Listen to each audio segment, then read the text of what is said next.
the centuries following Augustine and the fall of the Roman Empire, leading into the Middle Ages, attitudes towards Jews and Judaism became increasingly hostile and violent, eventually causing their complete expulsion from most of Western Europe. It is in Christian medieval Europe that the roots of many of the anti-Semitic stereotypes and tropes, still familiar to us today, can be found. These include, among others, the stigma of the Jewish obsession with money, the allegation that Jews murder Christians, particularly children, in order to use their blood for ritualistic purposes, the accusation that Jews poison the wells of Christians, and so forth. How did early Christian thought and perceptions of the Jews, and especially the Augustinian legacy calling for the safekeeping of Jews, morph into violent and often murderous actions and rhetoric? Augustine bequeathed a legacy of ambivalence concerning the Jews to the Christian Middle Ages. Ambivalence perhaps in the classic Freudian sense of love and hate at the same time. The Jews needed to be preserved, but on the other hand, they needed to be subordinated, to be scattered, to be enslaved. They needed to serve the purposes of a properly ordered Christian society by embodying the old biblical legacy that Christianity claimed to have sprung from and to have replaced. Augustine then injected a kind of polemical imperative into Christian attitudes towards Jews and Judaism. Even if there were no Jews across the street, Christians very frequently came to define their own Christian beliefs and identity by negating those of Jews and Judaism. And this helped to preserve a Jewish community in Western medieval Europe for a time.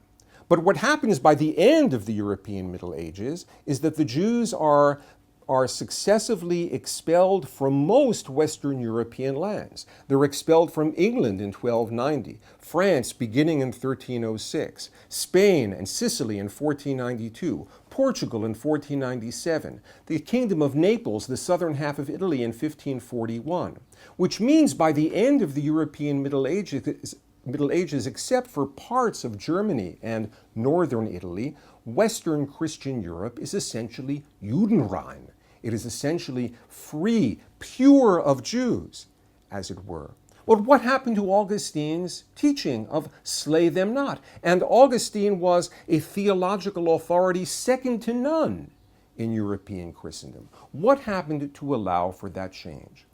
We can touch only on a few highlights and mention a few factors that helped precipitate, that contributed towards that downfall of the Jews in Western medieval Europe and their virtual disappearance from Western medieval Europe by the end of the Middle Ages. In 1096, when the Western European Church and its followers set off on the First Crusade to reconquer the Holy Land from the Muslims who then ruled and controlled it, various Jewish communities in Northern Europe, especially in northwestern Germany, were the objects of a wave of pogroms, of serious anti-Jewish violence, in which Jews were offered a choice between conversion to Christianity or death. This was not in keeping with the official mandate of the Crusaders. It was not at all in keeping with the Augustinian teaching of slay them not.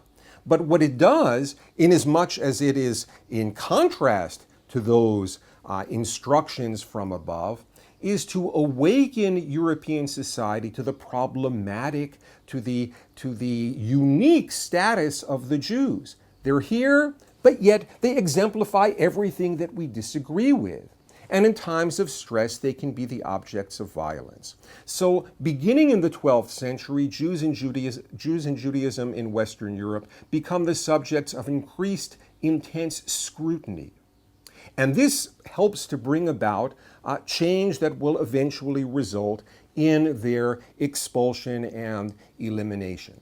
At the same time, during this period, Western European society is burgeoning, it's flourishing economically. Cities come back onto the scene, urban markets, a middle class, schools, universities, trade and commerce with remote areas as well, with the East. All are on an upsurge. And this, again, prods people to focus on the Jews who are known as people who are associated with money, with trade, commerce, and money lending.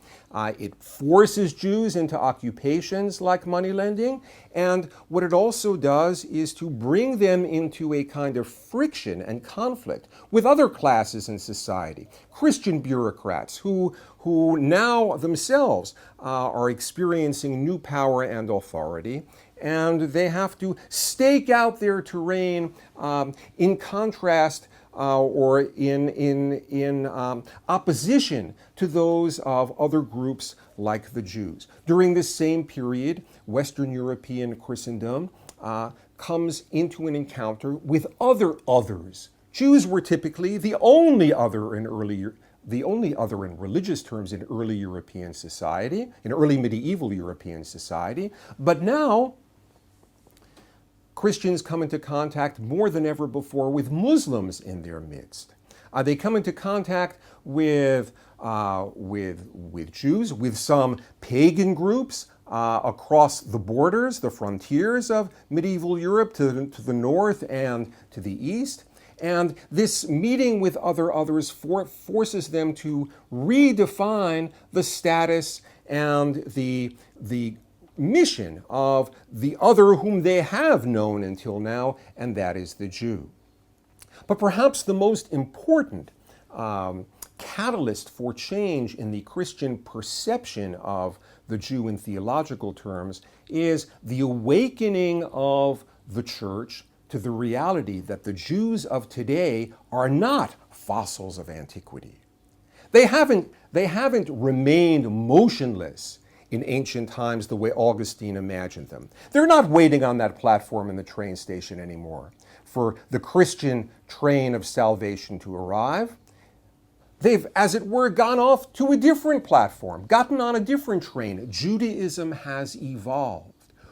Contemporary Judaism in medieval Europe is Talmudic Judaism. The church always knew Jews had their books like the Talmud, but they never read them before. And beginning in the 12th and 13th centuries, for the first time, Christian theologians, helped by Jewish converts to Christianity, read and scrutinize the Talmud, and they're shocked.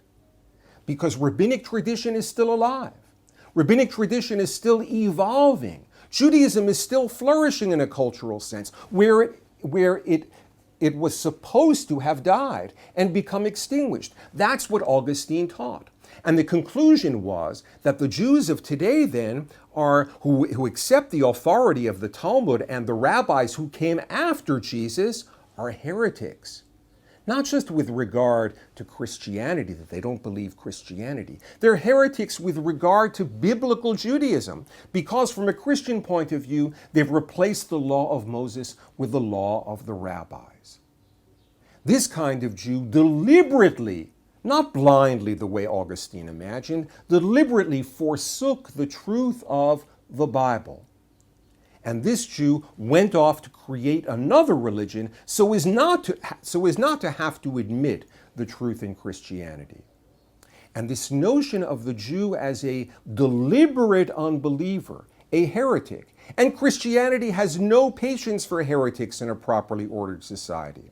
The church is at the peak of its power in the 12th and 13th century. It tries to make sure that every group in society has a defined and legitimate role, and it has no room for heretics. So inquisitions are on the rise. It has no room for homosexuals, so only now for the first time the gays come to be persecuted in Western society by Christian authorities. And it has no room for a Jew who does not fit the Augustinian mold. Paradoxically, Augustine and the tradition that he bequeathed to the West knew better what a real Jew is than the Jews themselves.